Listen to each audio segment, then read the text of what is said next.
इस बार के जो उपचुनाव होने जा रहे हैं, वहां से समाजवादी पार्टी के प्रत्याशी सांसद रहे तेज प्रताप यादव ऐतिहासिक वोटों से जीत करके जाएंगे।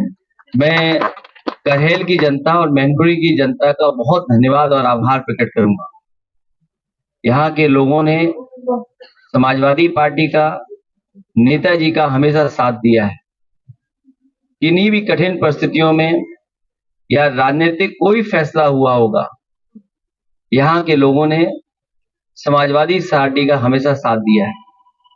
करहेल उपचुनाव में जो होने जा रहा है, ये वो विधानसभा है जहां की जनता समाजवादी पार्टी को हमेशा चुनती रही है।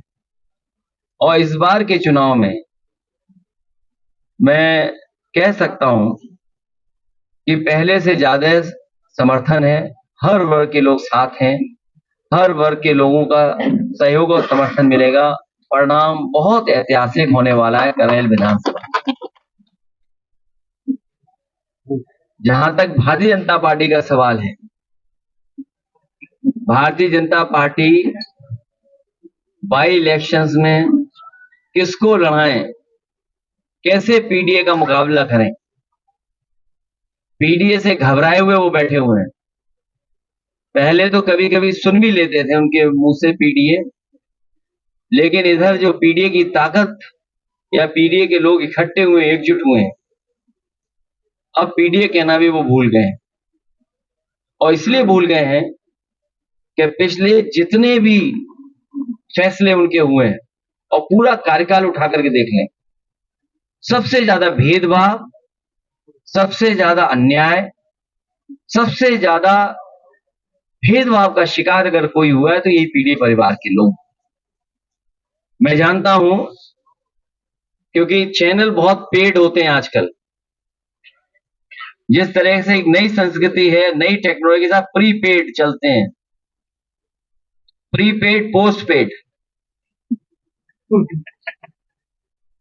जब मैं देख रहा था तो चिंता चैनलों को इस बात की थी कि तेज प्रताप ने तिलक कितना बड़ा लगाया।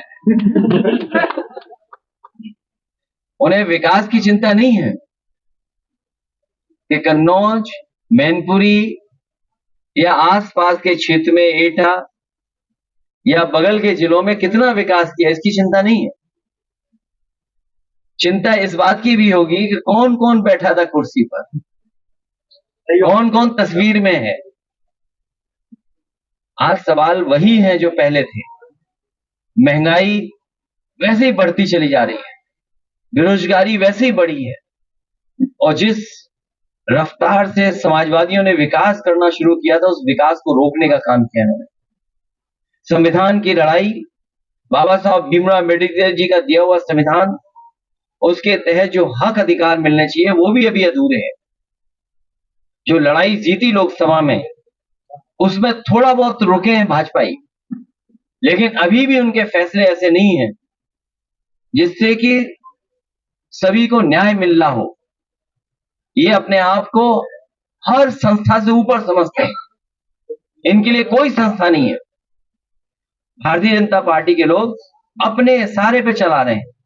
ये सदस्यता कम कर रहे हैं, जमीनों पे कब्जा ज्यादा कर रहे हैं। इनकी जो सदस्यता चल रही है वो कम चल रही है, लेकिन जमीनों पे कब्जा ज्यादा चल रहा है। इतना भ्रष्टाचार, बेईमानी, लूट कभी नहीं होगी जितनी इनकी सरकार में हो रही है।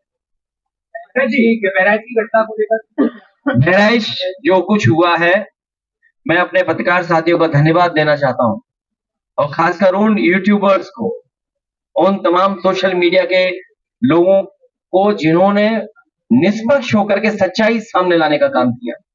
और सच्चाई ये है कि भारतीय जनता पार्टी ने जानबूझ करके दंगा कराया, क्योंकि उनको पता है कि चुनाव आ गया है, किसी भी सवाल का जवाब जनता में नहीं दे सकते हैं। इसीलिए राजनीतिक लाभ लेने के लिए जानबूझ करके भारतीय जनता पार्टी ने दंगा कराया है। और जीरो टॉलरेंस की अगर बात थी तो आखिरकार पर्याप्त पुलिस क्यों नहीं थी? पर्याप्त प्रशासन का इंतजाम क्यों नहीं था? और जो जानकारी में था प्रशासन को, उसके बावजूद भी नहीं किया कुछ भी। मुझे उम्मीद है कि न्यायालय से न्याय मिलेगा।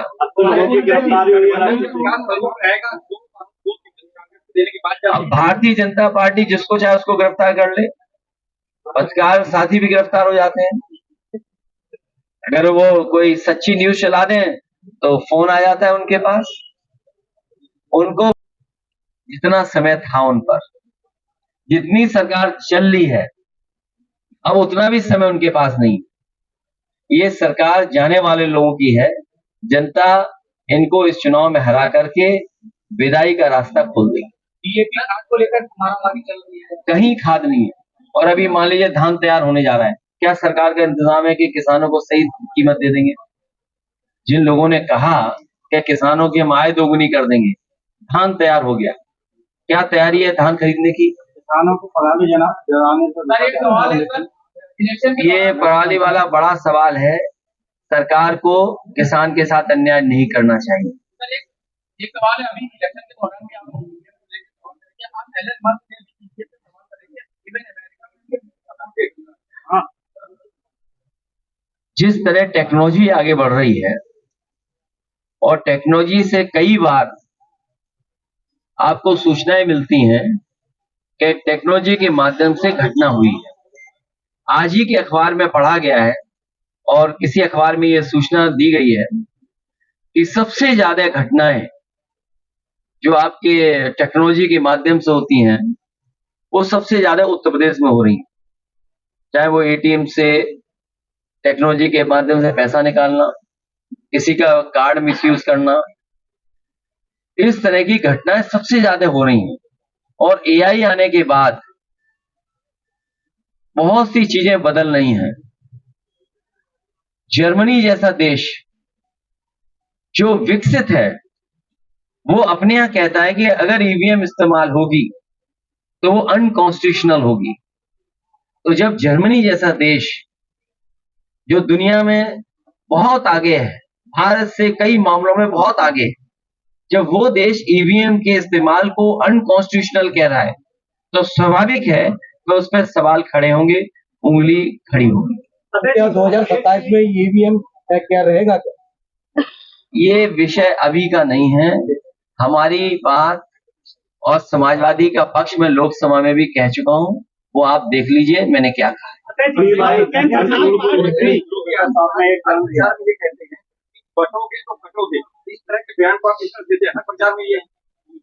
वो समाजवादियों को बता रहे हैं और पीडीए परिवार को कह रहे हैं कि सब लोग एक हो जाओ।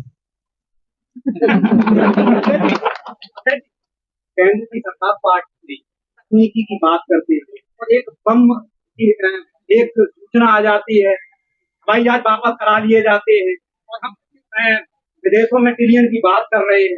मेरे पत्रकार साथी, आपको मैं याद दिलाना चाहता हूं, उत्तर प्रदेश के मुख्यमंत्री जी ने कहा था कि विधानसभा में आरडीएक्स आ गया है, और जब उसकी जांच हुई तो पता लगा है वो खैनी वाला मसाला था कि वो जो कभी कभी लकड़ी के में इस्तेमाल होता है। तो ये बात तो विधानसभा की मैं कह सकता हूँ। अब ये बम वाली बात आ रही है तो सिक्योरिटी बढ़ानी चाहिए सरकार, और सरकार की भी मंशा यही होगी कि सिक्योरिटी बढ़ जाए। अब कहाँ की सिक्योरिटी बढ़ाना चाहते हैं, डराना चाहते हैं, ये तो सरकार ही बेहतर बता पाएगी। लेकिन बड़े बड़े सवाल खड़े हो रहे हैं, बड़े बड़े सवाल खड़े हो रहे हैं। हालांकि वो समय नहीं है उन बातों को कहने का। कनाडा जैसा देश कुछ बात ऐसी कह रहा है जिससे भारत का सम्मान को ठेस पहुंच रही है। अमेरिका भी वही बात कह रहा है, और हम और आप लोग अखबार में कई ऐसी सूचनाएं मिल रही हैं, पढ़ रहे हैं हम लोग, जिस पे स्वाभाविक है चिंता करना पड़ेगा। आप बेहतर समझते हैं किन बातों को मैं कह रहा हूँ। जैसे बीजेपी के लोग लगातार ये कह रहे हैं कि अयोध्या में जो हार मिली है उसका बदला अगर ले सकते हैं तो कन्हैया जीतकर ले सकते हैं, और मिल्कीपुर फिर बदला ले लेगी बीजेपी से तब।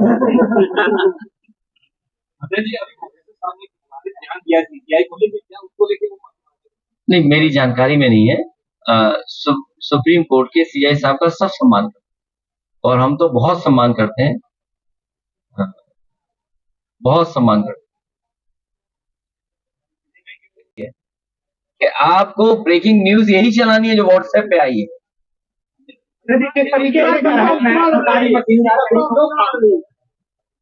करहेल की जनता के सामने किसी तरह का दुरुपयोग नहीं चलेगा। सामने से दुरुपयोग दिखाई देगा, लेकिन वही अधिकारी कहेंगे अरे जीत तो आप ही रहे हो, हम समर्थन आपका ही कर रहे हैं। नामांकन प्रक्रिया शुरू हो चुकी है, अभी तक 85 नहीं। अभी चाचा ने जो कहा वो ठीक कहा कि उनके पास प्रत्याशी नहीं है, ढूंढ रहे हैं। को लेकर क्या कहेंगे, कांग्रेस कह रही है कि अभी नामांकन चल रहे हैं, समय है, ये हम दो दलों की बात है, हम लोग रास्ता निकालेंगे। अयोध्या की नीति उसको कानूनी पेचीदगी का स्वरूप दिया गया, लेकिन ऐसा कुछ है नहीं बाबा, क्या कारण है?